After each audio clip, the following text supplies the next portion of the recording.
Thank you to everyone that's made time on this Sunday to come along. We are a little bit short on time, so I'm going to read straight off the paper here so I don't just end up ranting or carrying on, so forgive me for that. So, super excited for today's event, and I'm feeling like all roads lead to this point. In order to get to a more bright and prosperous future, I believe that we have to pass through this point right here, right now. Without this, very little progress will be made because we will be ignorant of the system that governs us. First, we must learn about this system, then we must apply that knowledge, we must view our circumstances through this newfound lens of reality, then and only then we can create a world that reflects the empathy and compassion that resides within us all. There's not much I can really add to the quality knowledge about to be shared here, but I would like to add a couple of points about freedom specifically. So what is freedom? Are you free? Am I free?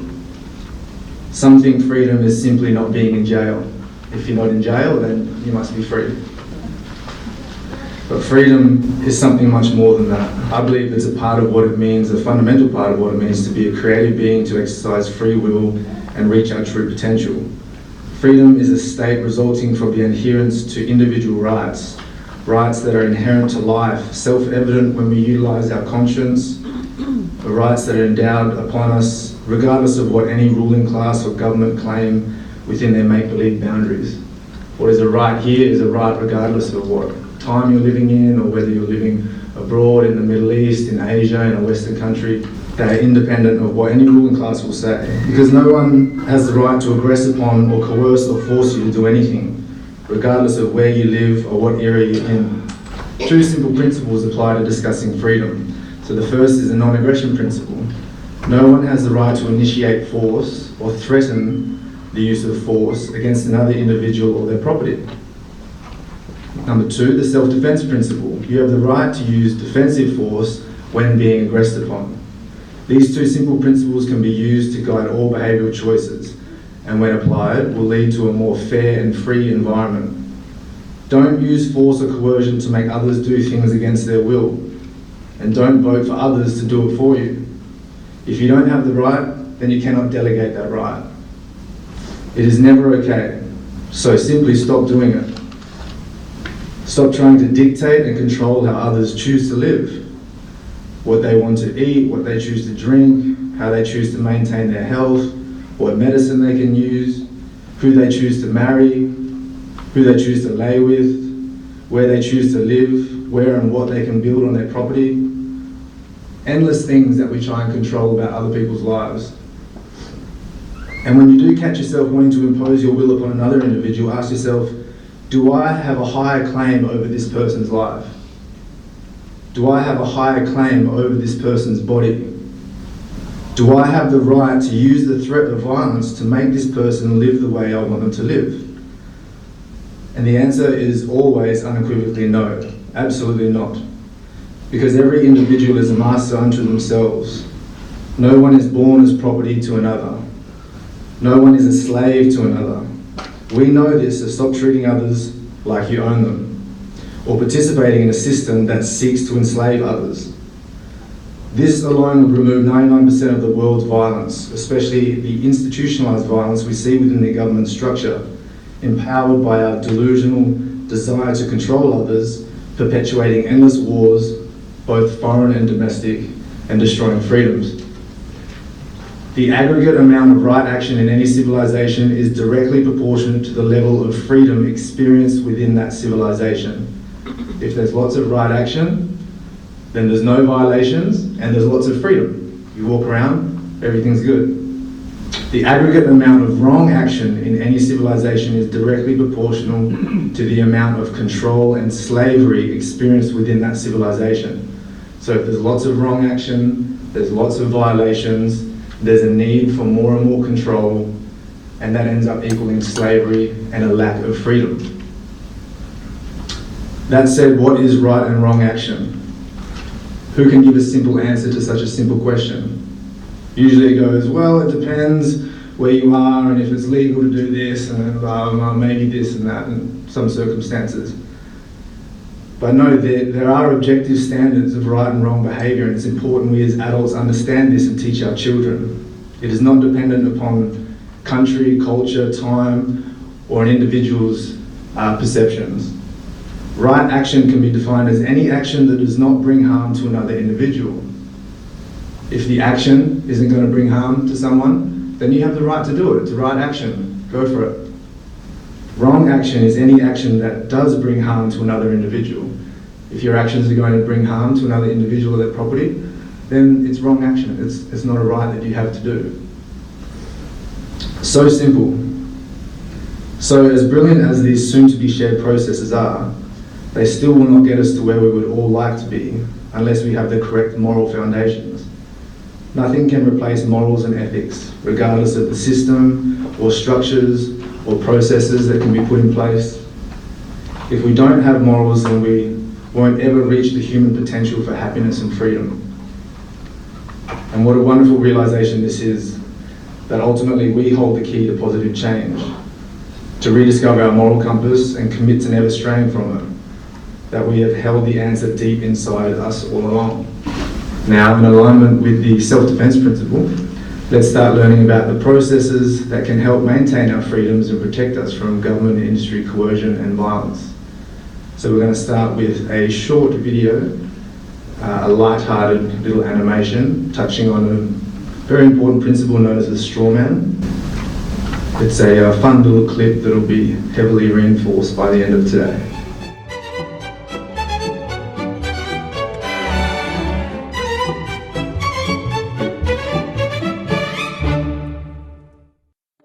The government. It loves you and wants to keep you safe and well. It even wants to make paying taxes, fines, and court costs easier for you. How? Well, you'll need to meet your straw man. He was born the same day you were. He looks like you, has the same name, and lives in your house, but you never knew he existed. You will have even paid his parking tickets or taxes. The worst part? He's been dead from day one. From every birth certificate, a legal personality, or legal fiction, is created with the same name to confuse little old you into thinking it's you. So there is a human you and a paper you, or as it's commonly known, a straw man. So when it seems like government officials, court clerks, or the police are speaking English, they aren't.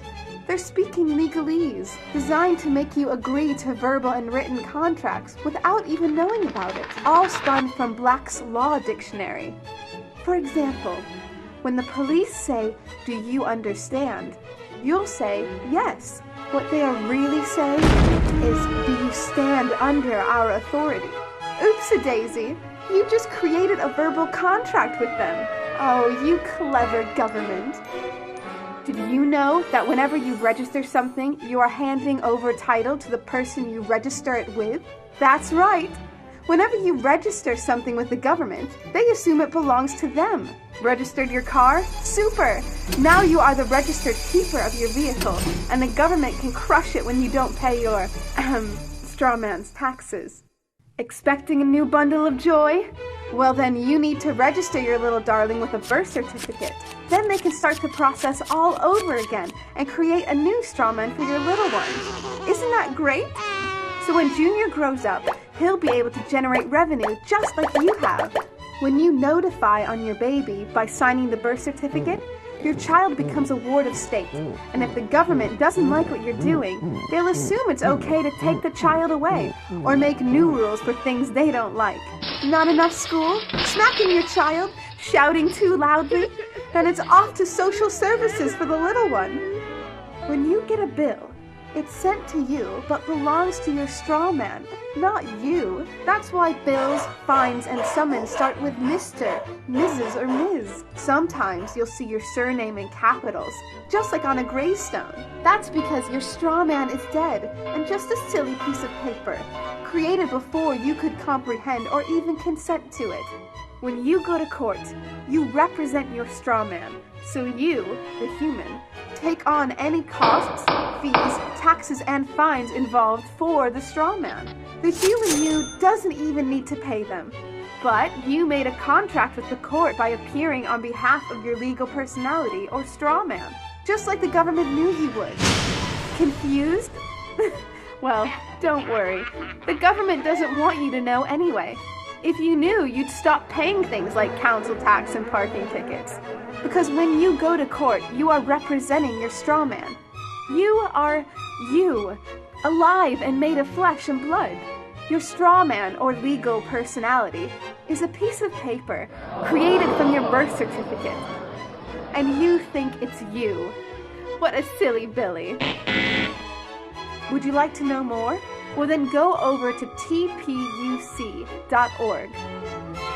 Get up, get informed, and get real.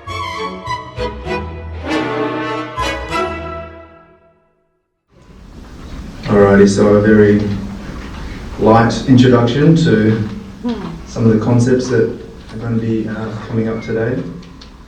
So next up we have a 60-minute screening of episode 1 from the INPOWER series, of the INPOWER group, so a mass action of liability. And then following that we'll have about a 90-minute Q&A with the founder of the INPOWER movement, Cal Washington.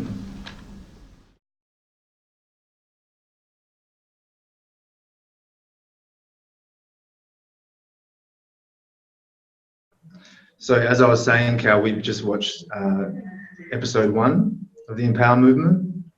I know a lot of people have a lot of questions. I think we have you for possibly upwards of 90 minutes, if that's still okay. But we have questions written down off to the side that people have put together, but I guess I'll just leave it to you to... Yeah, that's okay. It's not quite 8 o'clock in the evening yesterday for you, so...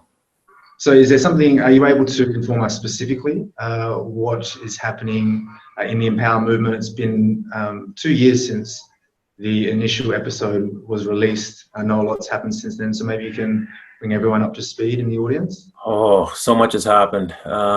We formed a board. David is part of the board. He's a board member. So we have 7 people on the board. So no decisions are made by one person alone. You have to have a quorum of 3 at least, even if the others can't make it. But so that was the main thing. We formed a non-profit organization with subs underneath it that is in the United States. That is it's technically a church, but it's a constitutional church. It's not a non-profit organization, and the IRS can't audit, can't even look at anything that we're doing. So we're completely autonomous from the system. We were allowed to have a bank account, though. They have to allow you to have a bank account for banking purposes. So we have that set up. We are just, in the next couple of days, going to be opening up our a temporary site. We have we purchased a very large site, very robust, out of Italy, that will allow a worldwide organization to get together, to learn together, to be able to communicate on our own platform. We just haven't been able to work out, because it's going to be a pay site, a nominal fee per month per user. And this will help us with ongoing technical issues, mostly trying to get Mac Daddy, I shouldn't use that term, very robust computer programs in order to keep this worldwide thing together and not be attacked. We've had 2 large computer programming type companies turn us down. They don't want to actually work for us because of our stance on 5G and vaccinations. So the world is really becoming polarized. So we're having trouble just getting people to even help us, even in a paid situation. They don't want to help us because of what we stand for. So we've worked on a lot of NOLs. We've launched in the UK. David has built a automated builder so that we can fill out the forms more automatically, like they will remember your data, and so that we can record all the data. Yeah, we're ready to open up a temporary site just to get things going, where we will have the builder and a lot of teaching things and a way to communicate. So that should be opening within a week, I would say. It was supposed to open this weekend, but So I would say probably next week sometime. Yeah, that's great news. And so just so people know that initially when the episodes were shared, there was such an influx of interest that the old website and platforms couldn't actually sustain that amount. So that's been a big part for the Empower movement, is to get things in a position where now we can really start things and it can sustain that, and we can really drive this movement worldwide. Yeah, a couple of years ago, we went on the Dr. Mercola website. They interviewed us, and the influx within a couple of weeks was staggering. Just thousands and thousands of people, and we were just a small group at that time, maybe 6 people, and we didn't know what to do. We didn't know how to answer all the. I was spending close to 8 to 10 hours a day answering emails. It was just literally hundreds of every day. It was just this constant. A lot of it was the same question over and over. So now we have frequently asked questions, so you can actually, rather than me answering it 18,000 times, the question is there and the answer is there, right? Because there's a tendency for a lot of the same questions. We've had a lot of Zoom meetings like this where questions have been asked and answered, and so those will be posted on the site as well. So there's a wealth of information on a lot of stuff. Like we've got quite a bit now to share. We just haven't had the vehicle to share it on, right? So you can't just put this stuff out on YouTube. Yeah, and so that's the Empower Movement website, which is live now for people to go and check out. But you're also talking about an interim community website, which will be that interactive platform. Yeah, exactly. And you can actually sign up and then participate. And when we get onto the main site, it has the ability to track what everybody's doing, what their interests are, so that we can we can become more organic. It's not this is what we're going to do out of my head or anybody else's head. The group will actually form itself. But we want more of an organic movement, way of learning, way of interacting. And so with the notice of liabilities, can you give us an update of, because I know that the notice of liability, it has to be specific to the country, and then also then specific to the issue. So there's a lot of people in this room from a variety of issues and passions, and the front lines of different causes that they're fighting for. So can you give us an update on the NOLs around the world? I'm quite curious, but then specifically where Australia is at. Okay, so we started with the smart meters. That's where I came in, and then it kind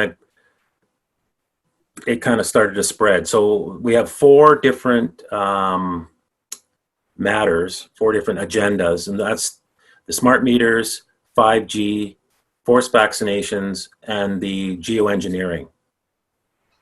We may add some of the child stuff, but we've got so much to do. We just want to get that done first. So those 4 things are affecting everybody in the world. So we have the smart meter one complete for United States, Canada, UK, Australia, and New Zealand. We have South Africa is working on it. Netherlands is working on it. Belgium is working on it. Austria is working on it. Norway.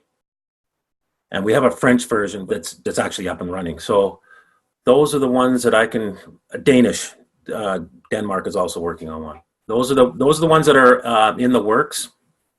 So on the 5G, we are I'm working on it pretty much every day as well. There's a group of us working on that one. We're hoping to be complete in the first 2 weeks of October for the United States. Then once that's done, then it can be translated, for lack of a better word, to the other Commonwealth type English-speaking countries quite quickly. When's the American one due? Did you have a date? We've been working on it. I worked on it every day this week for hours and hours till my eyes were bleeding. And We're hoping we have the three of us that are now working on it are hoping to have it done by October the 10th. That's our we want to have it done by then. I think we're going to be actually ahead of that. We've made a lot of headway. So we'll probably have a working document, I would say, for sure by the end of next week, but probably by Wednesday, Thursday, because we're just working on the affidavit now. Then we'll look at it as a whole, make sure that it's not too big, because part of this process is we're only giving them 14 days to answer, and you have to make sure that that's doable. Otherwise, you are now the terrorist. And in the United States, there's a charge for paper terrorism. So you have to, there's a fine line between a lawful process and something that is just meant to close somebody in. So you want to be as open as you can. So you can't have a document that's too big for them to answer. So we're going to look at that and make sure that it's a reasonable, around 20 pages or so, and then it'll be ready. Yeah. Then there's an editing process and stuff like that. But so I would say we'll have the US one probably towards the end of October, beginning of November in the United States, ready, actually moving. That'd be my. Yeah, it's exciting. We look forward to seeing what unfolds in the States in that arena, and then we'll be ready as soon as it's applied to Australia, I'm sure. Yeah, so yours are probably going to go very quickly, because the meter one's ready. Then you're going to get two in quick succession. It's probably when we look back on it, it's probably designed this way by God so that it all comes out at once, and or it has it pushes like that. What I found is there's timings to everything, and you can't see them until you're looking back, and you go, oh, of course. The vaccination one is also complete for US, and we just have to fine tune it and do the final edit, and that will be released. We're hoping to release that one mid-October as well. The geoengineering one is complete, but I have not had time to go over it. I started, and then I had to move to 5G. So that there is a working document. I just haven't had time to edit it yet for the United States. So they all kind of exist, at least American-wise, very close, and then we can just start to spread it. And the ones that do exist at the moment, has there been progress on any of those fronts? Or well, we haven't released the Australian one or the New Zealand one. We're hoping to do that quickly in October too, once we have this site up. But it's been ready for quite some time. We have to go and put it in David's Builder, but that's about it. Once that is released, we're able to go through that community website where there is a NOL generator, and start to pump those out and submit those as individuals. Is there anything that needs to happen in terms of group action or seed groups or anything along those lines? Well, it's best if you can work in groups. There's some money saving, time saving. There's a lot of pros about working in a group, but it's designed where you can work alone or in a group. So if you can form groups, it's better for a lot of different reasons. You'll have to start to get your respondents together, the people that you're going to be sending to, because you have to submit them. I'm not sure who's going to be. We've got a couple of people that can do it, but I got a feeling we're going to need more. But they have to be verified, make sure the addresses and names and everything are correct, and that it's not, and that they're appropriate, like the person. You're not sending to, your ex-wife. That kind of thing. So, and then once they're verified, then they go into a database, and then we'll keep track of how many people have sent to that person and all that.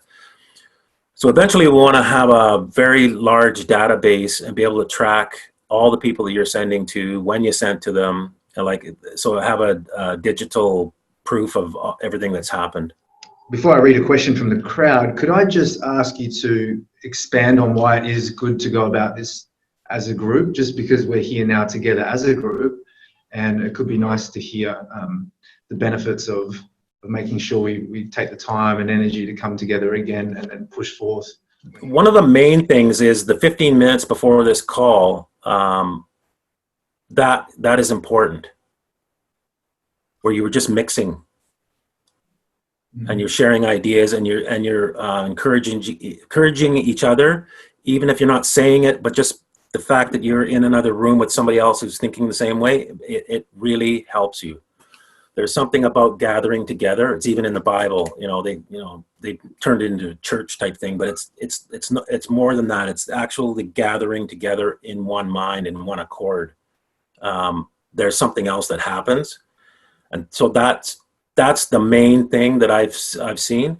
Say you have 20 people, you can organize your respondents really well, so you can get a good spread. So each respondent's maybe getting 2 NOLs. Because you can organize it, and when you're sending, you can combine the mailing, so you can have, however many people are sending to this one respondent all go in one envelope, and you share the cost of the mail, right? Because it doesn't cost that much more to send more documents in the envelope rather than each person sending their own. So when you do the signings, if you do a notary there, I'm not sure if that's going to happen or not. You can have the notary come to the group and work by the hour rather than by the signature, and he can just sit in one spot and people come by and do all your witnessing. Your 2 witnesses in a group can be the same 2 witnesses for everybody. It makes it way easier. If there's 2 people that have the time and want to volunteer to do all the mailings, because they can witness everybody's documents and they can take everybody's documents to the post office. And definitely just that face-to-face time as well, like you mentioned. I think that is one of the missing links here. There's so much awareness, but a lot of that is on the digital platform. Even within the same suburb, we're digitally connected, and so taking the time to come heart to heart with other people that are thinking the same things, that is a major part of it. Yeah, I mean, I have to have my adult daughters over to my house because all the communications on phones and computers. Yeah. Like our whole world has turned into this. We communicate via technology rather than being in the same room and actually touching and looking into real eyes and all that. And there's a big difference. So I don't downplay that whole just gathering together. You'll find it really makes a big difference. We're coming into spring here, so I know that there's people who want to start doing more kind of community events and hanging out in the parks. And even if there's no direct purpose, it's literally just to sit in that space of understanding and support. So yeah, I'm glad you mentioned that. I'll get on to our first question from the audience. So it says, my power company says the smart meter has the communications module removed, so it is not a concern. What are the implications for me? Like, I don't know the whole situation there, but most of the time that we've seen those words spoken, they're not true. So the claim is being made that wireless component, and they outright lie. They lie about it, because there's been some meters tested that were apparently radio off, and as soon as you put a meter near it, it's just going off like crazy. So, like, how is it off if my detector is picking it up? That's what happens when there is no accountability or liability, right? People can just say whatever they want. Oh, just tell them that it's not on, and it's not on. And then if they find out it's on, then, we got to meet it. But say, hold on, there's RF coming off this. It's not meant to be working. And then you send an email and then it gets nowhere. So, yeah. It's because this is a weapon system. And as soon as the sooner you come to grips with that, I know I'm just kind of blurting that out, but the sooner you come to grips with that, the better you will understand what's going on, and things will make much more sense. Like, if you saw a military person putting a weapon in your yard or on your house, you would treat them in a certain way or ask questions in a certain way, and you would get they wouldn't have an answer for you because it's meant to blow up your house. So they can't, they're never going to say it's safe, or they can't tell you the truth. So they have to make up something, and they'll just lie about it, because at the end of the day, they want to eliminate you anyway, so it doesn't matter, right? So the sooner you can kind of get to come to grips with that and get over the fear of it, the better you are, because at least you know the truth.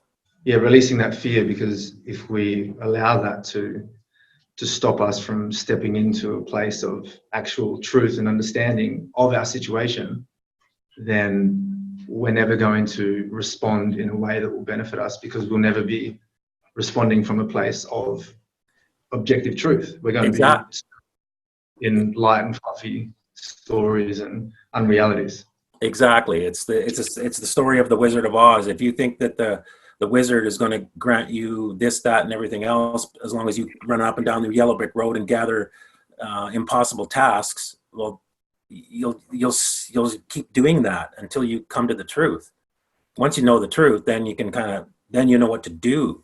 And a lot of people do comment about the 5G situation, that even though there's a millimeter wave technology and that's been used in the active denial systems of foreign governments, that the power density is so much higher, therefore, it's not even the same thing, so stop worrying about it.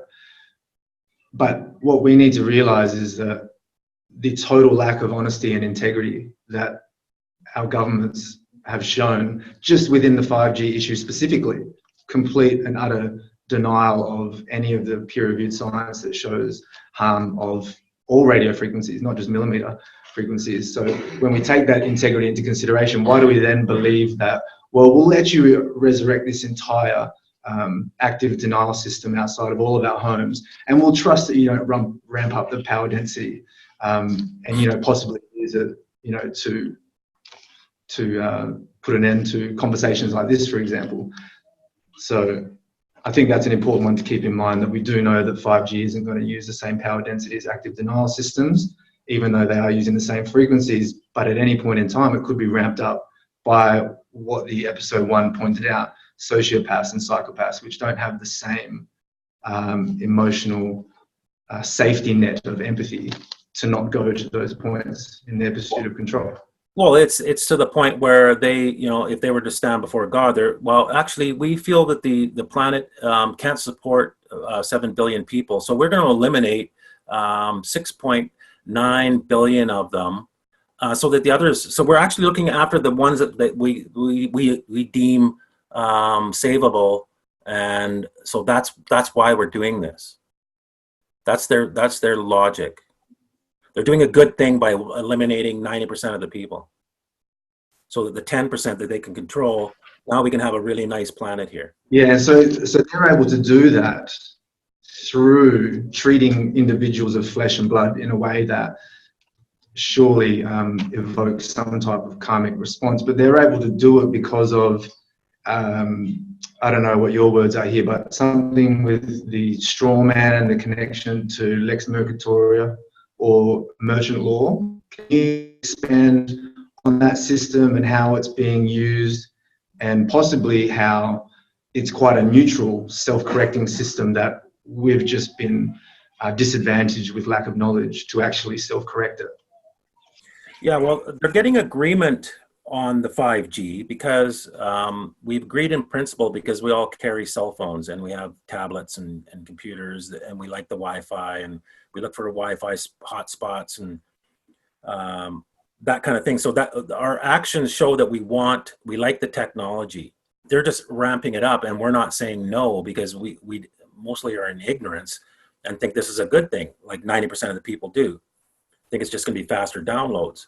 So they're getting our agreement, and that's how they're doing it. And in Lex Mercatoria, agreement is paramount. It's about coming to an agreement. It's biblical as well. You're supposed to settle with your brother on the way to court. So they're following all these proper principles, but they've got this crazy thing in the background, right? So technically they're following Lex Mercatoria, and they've turned everybody into merchants with the birth certificate. So it's been quite some time now that we've all been deemed merchants. And again, we all act like it. We have banks, we have credit cards. And if you understood credit cards, that's definitely bills of exchange, and you're creating money and all kinds of stuff. So you just don't know it. And so they've turned us into merchants. Therefore, they can use merchant principles and merchant customs and ways of doing things, which on the face of it, once you understand it, is self-correcting. But if one party is in ignorance, then you can get totally railroaded. So that's what's going on. What about the individuals that, collectively we know 99% of people are just loving the idea of faster downloads with 5G. But what about the 1% that have sent the letters saying, I do not consent? That's not enough. That's not using the right language. No. Here's the thing. It goes back to that biblical principle, settle with your brother. You can never go, I disagree with you. The minute you do that, you've gone into dishonor. You're actually in the dishonor position. You have to agree conditionally. You have to say, okay, I see what you're trying to say. I will agree with that if you can prove it, or if you can, that's the way it's done. And if you don't do it that way, it's called dishonor. So it's about adding terms on the agreement. Yeah, it's the way that you do it. You have to honor your well, it says in the Bible, honor your brother. Settle with your brother. Even though, if you thought about that, that means there's a dispute, because you have to settle with your brother, right? So it's saying you have to do things in a way that honors your brother, not call him a murdering blah blah blah blah blah blah. And I disagree. That won't work. That you've lost already, just because of that, because of the way that you're doing it. You lose, and it has nothing to do with the truth or anything like that. It's just you didn't follow the right procedures. The devil's in the details. There's reasons for those types of sayings. And so if we were to attach terms to an agreement, say we're using 5G as an example, so we'll run with that and say, okay, I accept these small cells outside of my home and whatever other base station and infrastructure, so long as you can prove that they are safe, otherwise you owe me X amount. Who determines it as safe? Are they able to just fall back on, say, the regulatory agencies and corporate science? Or how is that then how we should determine that they can't? We know that it's not safe, so what's stopping them from just creating some panel and deciding that, well, it is safe and here's the evidence, and we keep steamrolling? Yeah, they have. Yeah, everything's in commerce and in Lex Mortuatoria. Everything's done by affidavit, which is a sworn statement, which is before whatever God you believe and other, that type of gravity. I think we've lost the strength of affidavit somewhat, but they still are very strong. But I think in medieval times, to swear on something was very serious. Even handshaking was very serious. So it's still serious. So on penalty of perjury, they have to answer your affidavit point by point, and then they have to have absolute proof, and then you can stipulate what that proof is. Same thing with vaccinations. We're stipulating that they have to have blind, triple blind, placebo type tests. So we specify what makes the vaccine safe. If you don't meet it, then we're going to charge you. So it's just a way of making sure that you're in a contract negotiation. So you set the terms. This is the standard that I expect for 5G for you to prove it's safe. If you don't meet that, then it's not safe. So you could stipulate that the independent panel needed to determine the safety of whatever we're talking about here, 5G, vaccinations, whatever. That must not have industry ties and must contain. You could actually spell out, some of the details of what's needed there to ensure that the truth comes from whatever, or the truth actually exists in the evidence decided on. Yeah. So, but you have to be reasonable. Like you can't make it. You got to get somebody from Jupiter and somebody from Mars, and that kind of thing. It's hard enough that they have to defend a lie, and that's the problem. And most of the time, we get no attempt at trying to prove anything. Like I've not seen it in ever. What you get is there is no basis in law for your process, or your process is bunk. That kind of thing. That's what you get if you get any kind of response. And so how do you respond to that? You keep going. If there's something you need to respond to, then you respond. Otherwise, you just send the next round. Yeah. Like I said, I went through this numerous times, and I got all those kind of letters from the Attorney General. You can't do that. There's no basis in law. You need to get a lawyer. You need to go to court. The same letter over and over and over. And I just kept saying the next round. And then the person I send to, after they got their round 3, they would quit the day they got the mail. And it happened over and over and over. So it's like, yeah, you're sending me all these letters, but at the end of the day, this is right, and you're all running from it. Yeah, so it's like a bluff that they're trying to sell you that what you're doing isn't making any sense. But running like crazy. So it's like, okay, why are you running then? Like, why are judges running out of the room? Why are judges not wanting to come in the room? Why are judges shutting down the courtroom so that I can talk to the accused, like a jailed person, like he's in his red suit? Like the judge does not allow somebody who's just sitting in the crowd. I want everybody out of this room so that those two can talk. And yet at the same time, all this paperwork you're sending in, that's all bunk. Oh, really? Then why is that guy allowing me to speak to somebody who's incarcerated? I'm not a lawyer. And there was just so many behaviors, right? You just go, okay, you guys stop with the rhetoric because your behavior is telling me this is all true. And can we kind of analyze the courtroom for a moment? I find it pretty fascinating. Like if we're to break down when you walk into court, who is actually, I guess, aware of the game and who are just there unwilling participants within the system. I know that people talk about high-level QCs and judges are probably aware of the trickery that's been played on the public.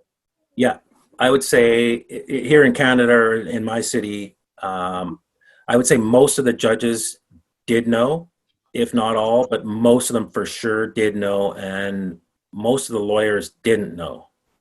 I saw that a lot, and some very skilled lawyers were totally, you could tell by their body language, they didn't know what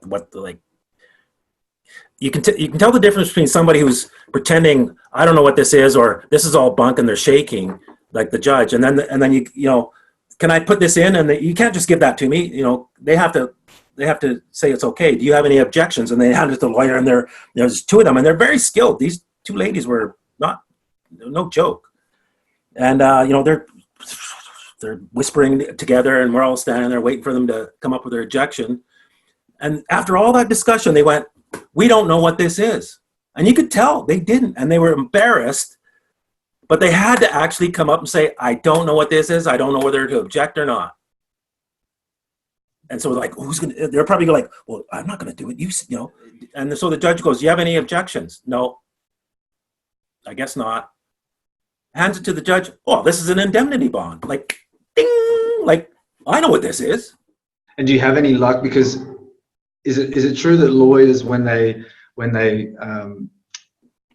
admitted to the bar, they take an oath to the bar to only practice the lower jurisdictional laws, and so that's kind of where their oath is at?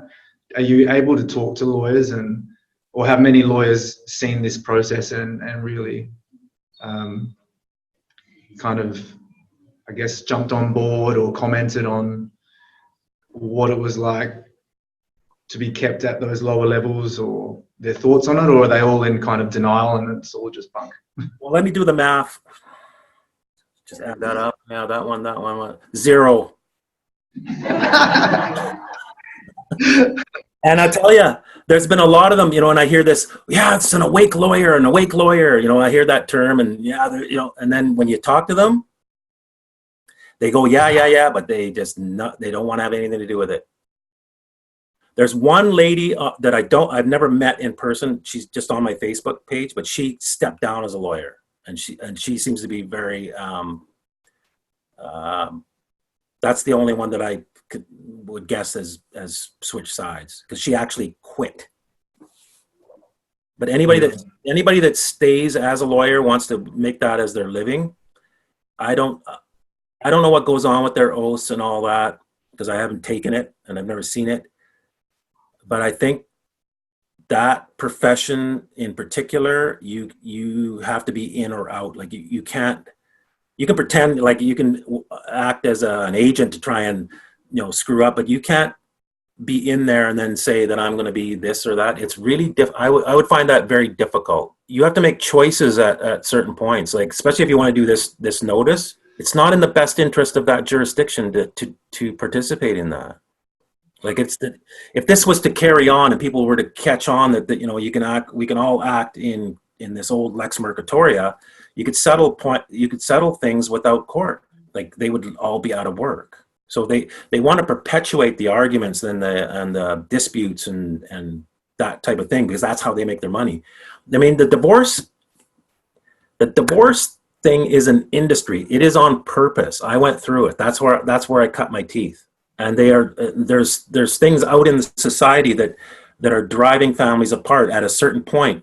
There's certain ages, and there's all kinds of stuff going on. They know exactly what they're doing. There's TV shows, there's magazines, and there's stuff going on, and it's an industry, and the courts make a ton of money off of it, as do divorce lawyers. There's a ton of money made, because what ends up happening is you end up losing your house. The lawyers get it, and everything is destroyed.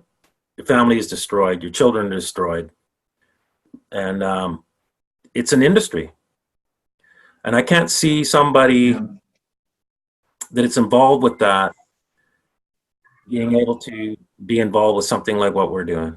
And to me, that's a positive thing, because we stop looking for that help and guidance and power externally, and we realize that it was us all along, and that we have the capacity to step up and create the change that we all want to see. So with the 5G small antennas and the federal government supporting unconditional with the telcos to install it without explicitly asking for approval from councils or federal government, who do you direct this process to?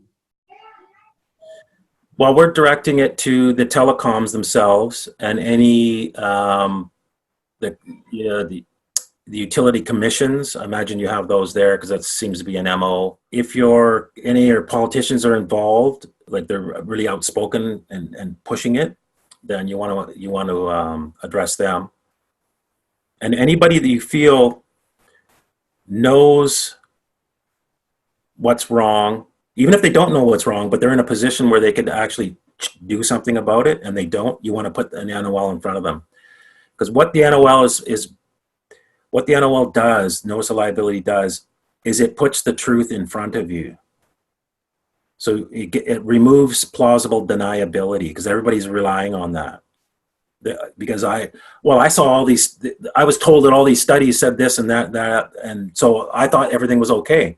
Now you actually put something in front of them, you've proved that they got it, you cannot pretend like you don't know. I told you.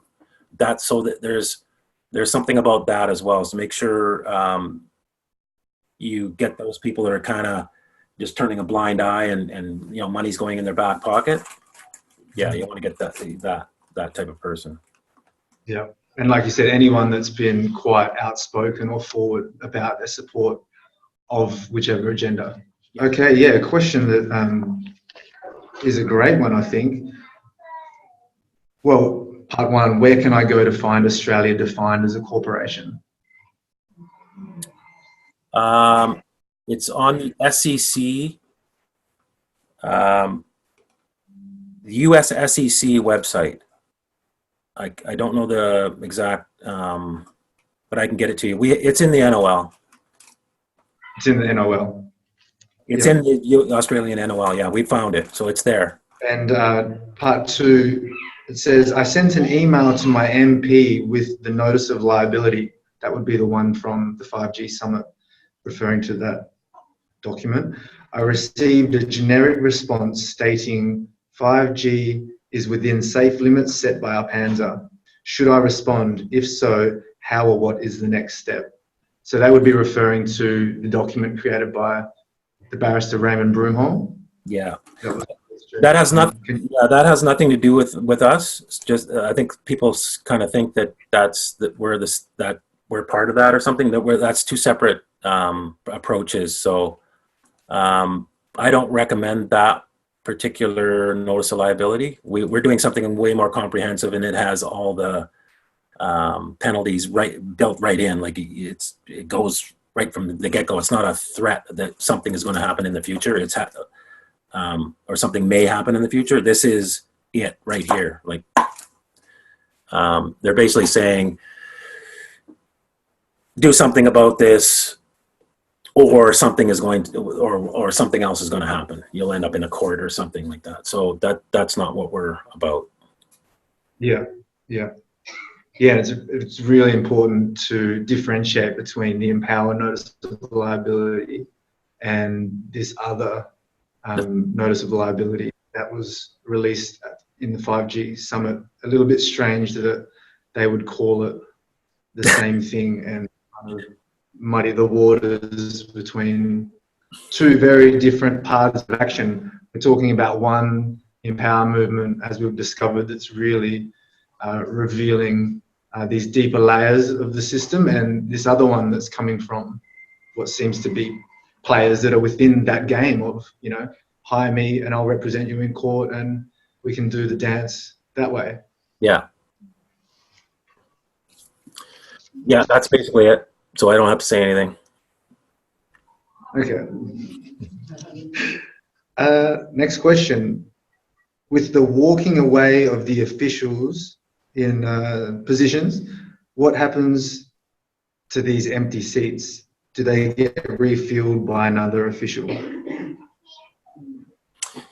Yes, they did. Every person that stepped down was replaced. But what I can tell you is two stand out for sure. But there were others. They were on their way up. If you catch my drift, that was just where they were. They were destined for larger positions, and in order to get into those larger positions, you have to qualify. And a lot of times you have to take part in things that are unspeakable in order to be on this fast track to the top. It takes years in order to get somebody into those positions and then get them to actually participate. But I know for a fact I removed some key people. And that, if you do that enough, they won't be able to replace them with those that will just follow orders because of blackmail or whatever's going on, right? And then hopefully over time, there would be the awareness that anyone stepping into that position, that there now is liability and accountability within the structure, and we'll start to get people stepping in with the right intentions and the right level of integrity. You don't get a lot of good people in there, and it's hard for them to function. A lot of them switch over to the bad side, and then the ones that they really get ostracized, and it's really tough to be a light in that dark place. And but that all said, that was just me doing that. And but if we get this, actually when this thing goes gets to full capacity and is moving quickly, they will not be able to even replace people fast enough. We can actually turn the tide. If you just see if you just take one person and this all happened, 10, 20 people, a little bit more happened, 200,000 people, you're going to see that same thing in the same proportion, right? So it's just it's a numbers game. And so when those corrupt structures fall, what do you kind of personally see taking its place? Because there will always be a power vacuum created somewhat. I truly believe that there are others who are working on that kind of thing, because I've just seen too much of it. I've seen too many things that people are working on. There's technologies out there that they're suppressed. There's groups working on this, groups working on that, all by an unseen hand, and we're actually all starting to come together. And I haven't met the person yet, or the group, but I truly believe there's a group that knows exactly what to do when that falls. Yeah. Yeah, I believe that. And we spoke a little bit at the start about some natural law principles, right, wrong action, non-aggression principles, all these different elements that I think underlie the very foundations of any system or any kind of collective framework of living. So it's probably a good. We need to continually strengthen those elements and understand it and embody those, so that we have the skills to be able to. And people that have traveled. Yeah, people that have traveled the world, there's no evil country. You know what I'm saying? Like that's all fabrication. When you actually get down with the people, we're all the same. We all just want to, love our family, love our friends, and be safe. Don't steal my stuff. Don't hit me. The 10 Commandments. Like it's just that simple. Don't take somebody's stuff. Don't kill them. Just simple things. But most people, really, we have it inside of us to live like that. It's just this thing that stirs everything up. And it's those natural law principles that you talk about. Just do no harm and don't take my stuff or beat me. Very basic thing. That kind of laid the foundations for the common law system. Yeah. From my understanding. So, when you join our site, that we have, for lack of a better word, rules, and it's just like that. Treat everybody with respect. If you're going to post something, think about it first. Is this going to help everybody? Like, what's your motivation? Look inside. Is this, just really simple things. Treat everybody with respect. Everybody comes from different points of view, different religions, different philosophies. You have to respect that. Yeah, 100%. Next question here. When lodging a notice of liability, are you obliged to demonstrate harm, or are they obliged to demonstrate no harm? They're obliged to demonstrate no harm. Everything's done by claim. And right now, the claim is you've all agreed for us to put weapons on to kill you. That's the bottom line. I'm just cutting to the chase. That's where they're at. So we go, okay, I understand that. I accept that. Now I'm going to put different terms in there. You have to prove that it's safe. If you don't, then it is deemed unsafe. That is now the new claim up there. And you are harming me, and it's going to cost you X amount of dollars per day, per month, per incident, whatever it is. That's it. They have to prove. And that just seems like the logical way of applying the burden of proof to those trying to implement whatever, technology or medication, whatever it is. It's strange that it got turned around and became the job of the people to prove that they're not being hurt by whatever, an industry completely indemnified. Yeah, but that's commerce and that's claims. So you have to understand claims. You don't have to. When I say understand, it doesn't mean agree with. I don't agree with this system, but I understand it and I know how it works. And once I came to grips with that, that's when my life changed, because I was dealing with the truth and I was acting based on what I knew now, and it changed everything. Where before I was going in there fighting, you can't make me you can't use my name in all caps, and I'm not the man, I'm not that fiction, and I did all that stuff, and I fought and fought and fought, and all I was doing is banging my head against the wall. The minute I went in there, okay, I'm the fiction. Here's my first move. I'm indemnifying this whole court case for $300 million.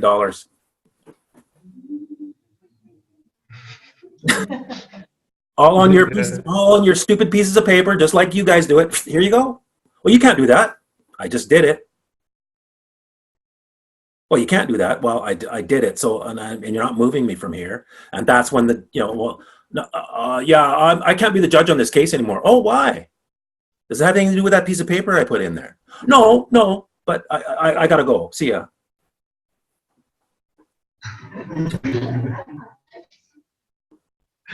Yeah, it's pretty clear what's going on, isn't it? Yeah. So have you had any threats or warnings from governments? If so, what did you do, and what can individuals do? Me personally, yeah, I didn't get threats. I got, you can't do this. There's no basis in law. You need to, if you have a case, you need to go to a court, and you should get a lawyer. And if you don't have a lawyer, 1-800, hire a lawyer. That's basically all I got. In Philadelphia, in Pennsylvania, which is on the East Coast of the United States, there has been, the word harassment has come up. So they've been threatening to charge people with harassment. Nobody's been charged, but there's been the threat of it on paper. And then a mayor just 3 days ago went to somebody's house personally and threatened him, stop sending me those bills, or I'm going to have my lawyer charge you with harassment, which his lawyer really can't charge him with harassment. It's a criminal offense, and it would have to go through the Crown prosecutor. But regardless, that's what's out there. That's it, though. And the response from those individuals, like you said before, just to continue the process, are they doing anything in response to those? Yeah, because sometimes you want to respond to that type of thing, because you don't want to be caught in agreeing to it. That's my thinking. So if somebody says, I'm going to charge you with harassment, and if you don't say, because I'm always thinking commerce, right? So if you don't conditionally accept that, then you've agreed to it. They will take that as agreement. Now, I don't know if that's happening, but that's how I always operate. So whenever there's something serious like that, we write a letter for the people. And so what I wrote was, harassment is criminal, and you have to show what's called mens rea, which is the criminal intent. You have to show intent to harass. And the NOL is clear on the very first page what the intention is not and what the intention is. And so it's expressed. You cannot assume any intent to harass when it expressly says, I'm not trying to harass you. So it won't fly. So I just let the lawyers know that, your bluffing is not going to hold water. You'll never get a prosecutor to take this on. It's clearly expressed not to harass. I've heard that there's a lot of those kind of protective measures taken within the NOL so that type of response can't come back, because the state can come at an individual in many different ways, personally or property-wise, assets. There's different things there. Is that what I've heard, that the NOL has taken a lot of time to make sure that those things are safeguarded? Yeah, I went through a lot myself, and then I learned a lot by helping others.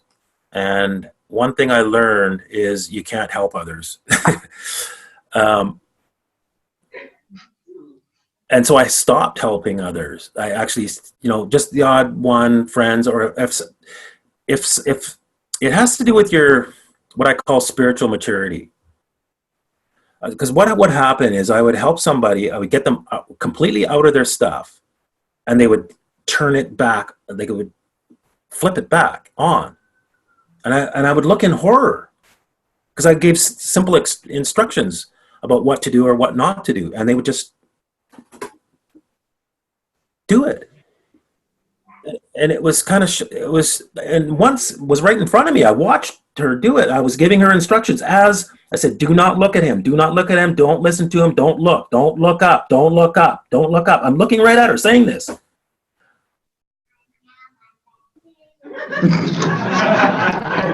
What part of don't look up? And and as soon as she did, I'm telling the judge you're here, and blah, blah, and the sheriffs were swarming. Like, all she had to do was look at me and not look up, and he would not have had anything on her. Nothing. And I saw this over and over. Like, it's almost like you get them out, but they go right back in. It's almost like they're supposed to be there, or something, some weird thing, right? So I kind of stepped back from helping people, but I learned a lot. And so this thing is written in a way that people can be totally in the box, be totally a fiction, not have to do any exiting strategies. You can be totally in the box and do this, and you will be safe as long as you just do this. Don't change anything, and there's nothing they can do. Nobody's been arrested on it or charged with anything on it. There's just been 2 different lawyers in Pennsylvania have used the word harassment, that they're going to charge. Not that they charge, that they're going to charge. And I know they can't. So, and it seems as though the interim community website platform would be a good place for people to stay in touch and share. I guess if there were issues like that arising, there would be a lot of support online for other people that may have been through it, or just people to reach out to. Am I correct in assuming that that's part of it? Yep. The supportive network. Yeah, just being around like-minded people, and then we help people with letters and stuff like that. I get emails. We have to address the mayor thing showing up at somebody's yard while he's mowing the lawn. This is where the body language, what his demeanor was like, that all plays into it, because they want to know whether to go ahead or to back off on this guy. So I wasn't there, and I wouldn't know. I can usually read when somebody's in total fear. And in my case, regardless of if a guy showed up at my door, I would send the next round anyway. That's just me. But I don't want to get anybody in trouble. Safety is first, right? So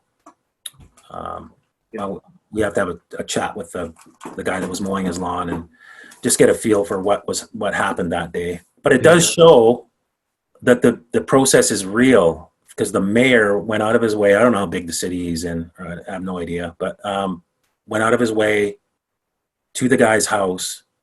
And if this had no merit, he would just carry on with his day and toss it in the garbage. Mm-hmm. Why this behavior? Because he knows, or he suspects it's real.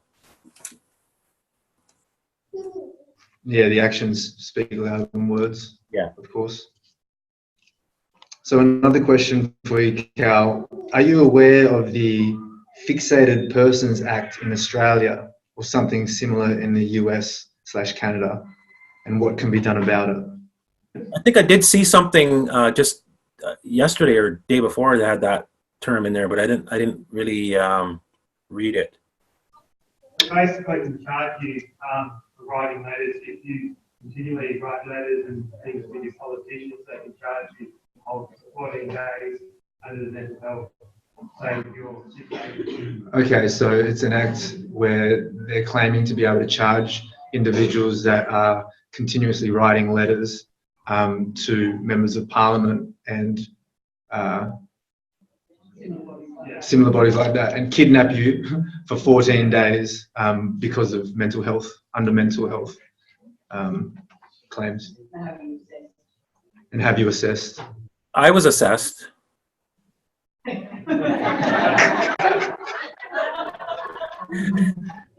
Yeah, on my first day in court, because I was talking about that I had abated the case, and I did a lawful process, and I think this man needs psychiatric examination. So they sent me to a different jail, and the psychiatrist came, and we did the name thing, okay, because he did a little argument about the name and the fiction and all that. And then he said, okay, by the way, this is voluntary. I said, well, then we're done. Thanks for coming," and shook his hand. So the next day, the prosecutor's in there. First thing he says, "Mr. Washington refused to do the psych exam." And the same judge who had ordered the psych exam, "Well, if Mr. Washington doesn't want to take the exam, it's up to Mr. Washington." And the prosecutor's like, "What? Where did that come from?" So, and a friend of mine, he got a psych exam for sending paper like this, and he passed. And so then, what we started doing for his documents was, I won't say his name, being of sound mind, being of age and of sound mind. See Exhibit A. The government psych exam. You guys said that I'm okay according to your own thing, so I'm of sound mind. So we just threw it right back in their face, just tongue in cheek. So maybe something we need to endure and eventually pass with flying colours. I imagine they're trying to discourage what we're doing. They're watching. We're not hiding. It's almost like the inevitable is here, and we don't know what to do because we can't attack it directly because we're using their stuff. We're using Lex Mercatoria. And how I'm thinking is, and how we've set it up is, if you don't honor your own system, we're bringing the system down. So it's actually their system that is actually on notice, and they know it. So they're touching us with kid gloves. I can feel it. I know when that's going on. Like, they would love to just come in and railroad a bunch of people, but they are not. And so a lot of this stuff is threats to keep you just from participating, but I got a feeling most of that will not come about. Yeah. This is their stuff. And if they're going to attack it in that way where you're deemed crazy for doing it, then your system has to come down. And there's one verse in there from the Bible, and this matter is before the watchers. And if you do a little study on that, you'll find out those beings are very real, and they're very imminent, and they're watching. Right. So how can we deal with chemtrails, referring to the geoengineering NOL, when you do not know who is perpetrating the action? It's starting to come out. There's some insiders that are blabbing. So yeah, we're getting names. We're getting where the and mostly I gotta be careful, but there's some people around where the money goes. They know they're in that department, let's say. So they know where the money coming and going on all that is. Follow the money, you end up, who's doing it?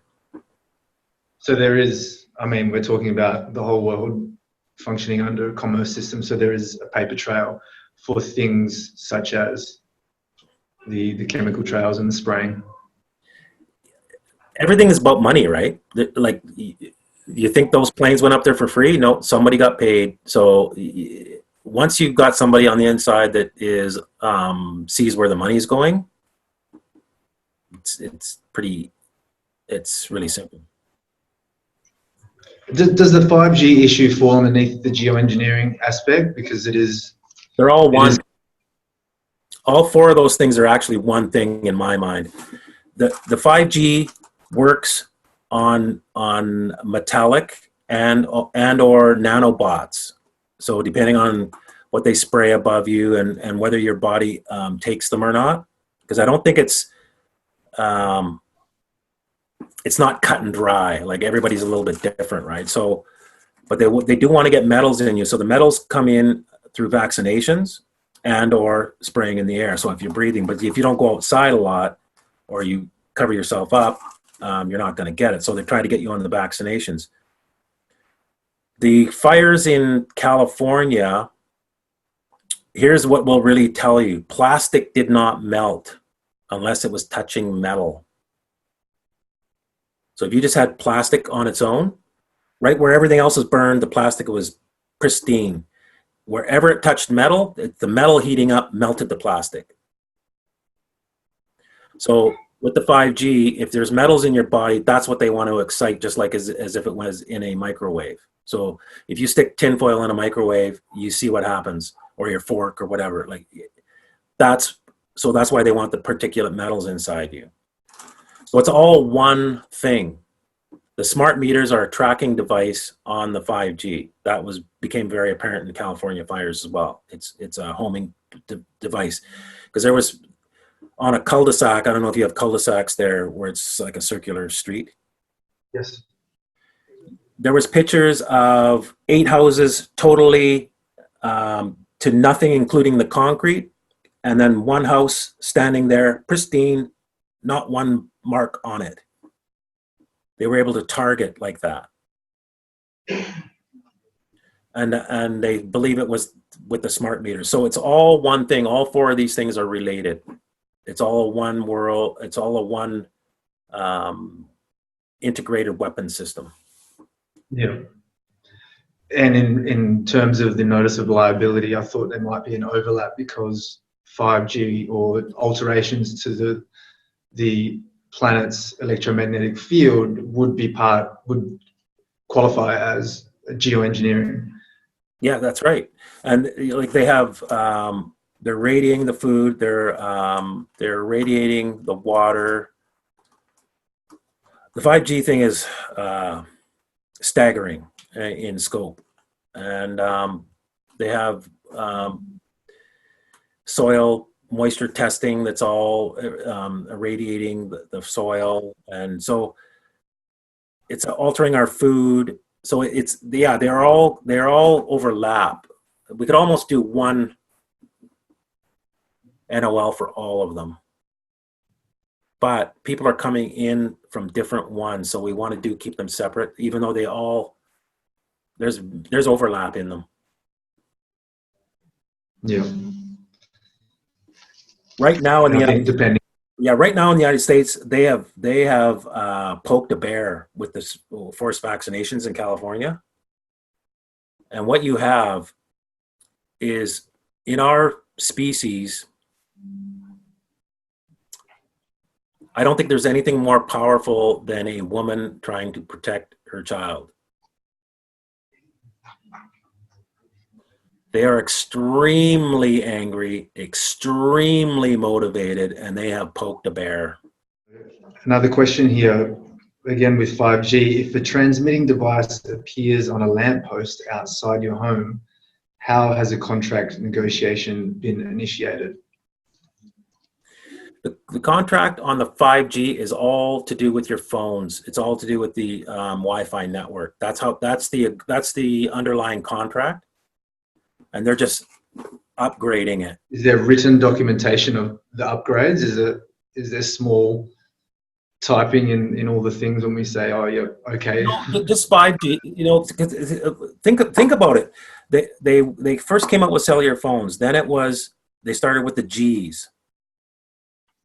2G, 3G, 4G, and oh, this is great. I got the new 3G phone, the Apple, I got the 4G. It's been a progressive, they put those Gs out there for a reason. So now 5G in the minds of people is the next best, fastest phone connection. So we're all agreeing to it in principle. Most of us are agreeing to it. Those that are aware of it are still a minority, and for the most part, people think that there's going to be better phones. So as a species, we're agreeing to it. Here's the catch, though. They've done tests, and as soon as you walk away from the repeater about 15 feet, you lose, like you drop calls. It's not working. And this is going to be a big problem, because what is it for then? Because it's not for phones, because it doesn't work. That exact statement you just made is the justification for more and more small cells and endless infrastructure placed everywhere is to try and create that. I'm talking 15 feet, not even 50 feet or 100 feet. 15. Like you can't convince, you may be able to convince a 4-year-old, but anybody older than that, no, they're not going to buy into this. This is the newest, greatest thing, and I have to be within 15 feet of a repeater. So you got to have repeaters every 15 feet. No, there's something wrong in Oz here. Like they're not going to be able to justify that. Number one, they can't afford it. Number two, they can't justify that. It doesn't make any sense. This is something else. That's going to be the big wake up. Because people are going to go, well, if it's not for phones, what is it? So our use of smartphones is basically the negotiating contract. There's a contract already in place. And in Lex Mercatoria, you can change the contract quite simply. You have to give them some kind of notice, which they have, 5G, you can't miss it. And then if you don't renegotiate that, it stands. And the original contract would have to be one that each individual had signed? Yes and no. There has to be a definite agreement though. Not necessarily signed, because there's tacit agreement. So even a tacit agreement contract, once it's established, it's like voting. It's like their whole system works on this. They've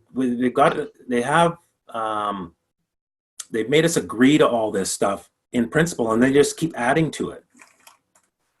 It starts with, I'm the king. Okay, you're the king. And then all my children and grandchildren are the king after me. If somebody came and said that today, you'd look at them like, what? Yet there's a lady sitting in London or wherever she is, and I'm sure there's pictures all over Australia of her. And she's probably on your money just like she is here. And she's the queen. Because they built on it. And we're all agreeing to it. What makes her the queen? Yeah. Because her dad was the queen or the king, and that's it. But who was the first one that said I'm the king, and everybody agreed to it? That's the original agreement, and that's how it is. And anybody that says no, they just went off with your head, right? So nobody said anything for a lot of years. Now at this point, they can't really do that, but we're still not standing up and going, what makes you the queen? What makes you the Pope? Yeah, it always boils down to something within our individual belief systems anyway, so responsibility always falls back on us. We'll maybe get you for a couple more questions, Cal, and then we'll let you enjoy what's left of your night. No, it's okay. So the smart meters, what prevents a utility from simply refusing to provide a service if you offer terms they don't like? That's the only thing that's happened, is they can cut your power off. They can't, but they will. They have done. And I wouldn't say for everybody. They tend to pick the most vulnerable, at least the ones that we've seen where the power was cut. They go after the vulnerable to discourage the others. So it is a minority in as far as the people who have done the NOL. I will say that most people have kept their analog meter, more people than not. Others have had to take the meter because there was threat of power. Others have actually stood their ground with the threat of power cut off and didn't get cut off, even though there was like, we're cutting your power off on this date, and then they just don't. So there's no fixed scenario on that. It's very variable. So I'm just giving you the rundown. Most people have kept their analog meter.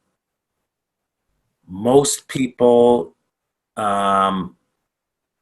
did not get their power cut off, but some did, and some have taken what's called a radio off meter.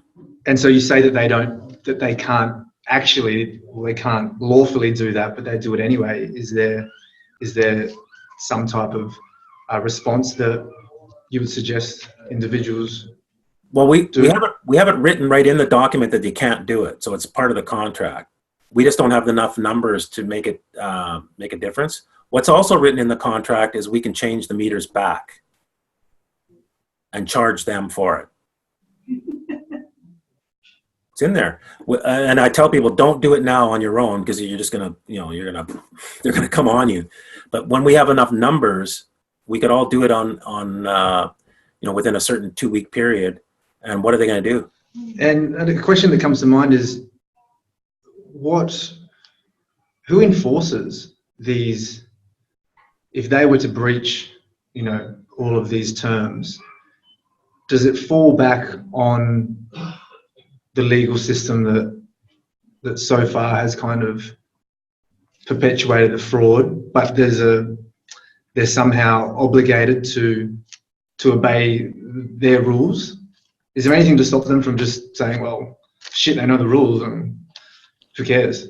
We've got, the muscle, we've got all the armed forces and the weapons here in Australia, definitely. I'll give you a story, and this is where I kind of switched from what I thought was a nice story to this is real. I wrote to, this is over my driver's license. I rescinded it, and they refused to admit that I rescinded it. They wanted to try and still have me as a driver. So I wrote to, I can't remember exactly who, but I know I wrote to the head of the UN, Ban Ki-moon, and I think the Queen. I wrote to a bunch of people who there is no oversight. I'm at that level, like, because I started at the bottom and I worked way up, and so I was writing to the top people. There is nobody that's their boss. There is no oversight. This is it. And I wrote a document and I read it out loud. I started to do things. I started trying more spiritual things, and not that I wasn't before, but I said stuff out loud. There's something about saying stuff out loud. So I read my declaration out loud in front of 2 or 3 people, and they signed it. But my voice went out. And I brought in archangels on that. I can't remember if it was the Watchers or not, but it probably was. And that was the first time I'd done that. So I invited, okay, if there's Watchers, come and watch this. I'm going to say this. And then I sent it to all those people. Just trying it. See what happens. Sent it on a Monday. I think I had a court case on Thursday. On Wednesday, I got a call from the police officer who didn't have my phone number. Don't come to court tomorrow. It's canceled.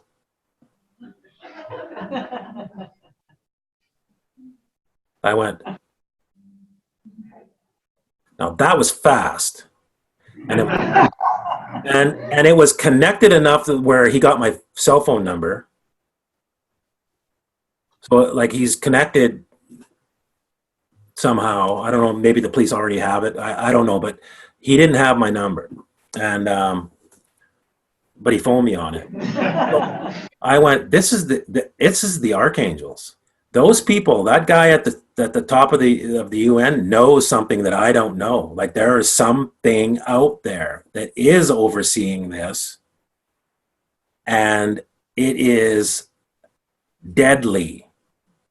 For something to happen that fast, and to make sure that there was no court over my driver's license or over driving offense, I got a feeling that has to do with the archangels, and it's not a thing like I thought, angels and this sort of fairy tale type thinking. That's what I had before.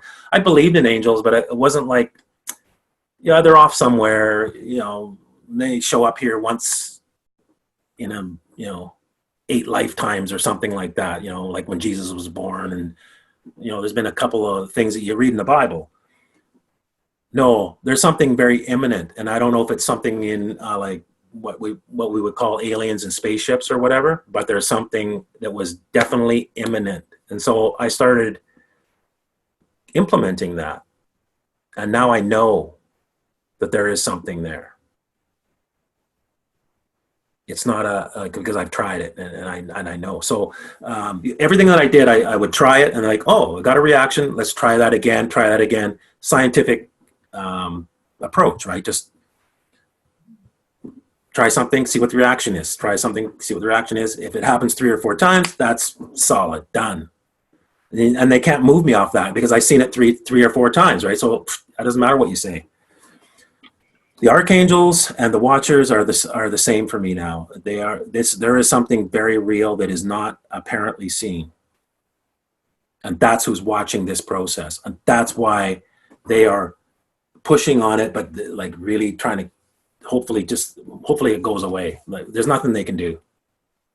Yeah, and that's what I like about the INPOWER process. It's really touching on some really fascinating elements of reality, and many could say that all of the challenges that we face are because we are not in tune or not aware of those aspects of ourselves and reality at large. And it's taking all of this to force us to come to those realizations, that remembrance of who we are and what we're doing here. So and that's what the INPOWER movement is more about than fighting smart meters and all that. Like I'm sort of like, that's all going to go away. But we have to come into our own understanding of what and who we are individually and as a group. And it just changes everything. You're going to see big changes in a short period of time. Big. We're excited. Yeah, I'm. So I'll get 2 last quick questions, Cal. Could the INPOWER strategy be applied to stop water fluoridation in Australia? Yes. We can't take that on right now. There's a bunch of fluoridation is one, abortion is another, like the people who want us to do, the child grabbing. We're probably going to go at the child grabbing first once we have these 4 done, because that's just horrendous. I can't even, because I have 6 children and I can't deal with that. So especially what happens to them, it's bad enough that they're grabbed, but that's got to stop. So that's probably the first thing we're going to go on. Once we get the 4 up and and the thing kind of moving, and we have enough help, and the fluoridation is another one. There's a few things out there, but the 4 that we're doing are touching everybody. If this was to go forward, you can't escape it. So I want to word that correctly. It's not going to go forward, but we have to address it. Yeah. Okay. Good to know that it can be applied to the right issue. I want to say last question. I want to say though, don't write your own NOL. It's not worked out for anybody so far. A bunch of people have tried. I can come up with all kinds of reasons why, but we've told people because they wanted to do one for something that we weren't doing. We tell them not to, and that we can't help you with it. Because we just can't. We cannot possibly help. If this was, a free for all and everybody's doing their own, we just can't. We wouldn't be able to. There's no line where we can draw it, so we have to draw the line right at our door. So, I know it sounds harsh, but if you thought about it, that there is no other way. And so there's been a few people that have gone ahead and done it because they felt they had the knowledge to do so, and then almost 100% of the time, maybe 1 or 2 that we hadn't heard from, but they got themselves in trouble. So, and then wanted help. Be patient. And I tell you this, like I said, all those agendas are all one, and all the problems on the planet are all because of the same beings that are behind all those 4 things. So if we bring this, if we get rid of that element off of our experience, all these other things will disappear too, including you know, the banking scams and all of that. It's all the same beings. Cool. So the last question, Cal, if you're looking 100 years in the future, what will the history books say about Cal Washington?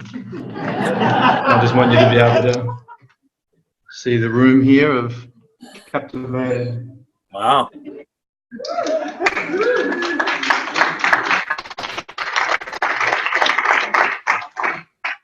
Well, I tell you, when I was in my cases, and I had a couple of friends that helped me through the whole thing, and we all learned together. I used to say that if there's going to be a third testament of the Bible, I said, we're going to be in it. They're going to be telling stories about what we did and how we made that person quit and all that stuff. That's how I see it. Yeah, what an amazing thing to be a part of. So we thank you so much for your time and all your work, Cal. And we look forward to connecting on the interim community website and through other means and getting things going here in Perth and Australia when the time is right. Yep.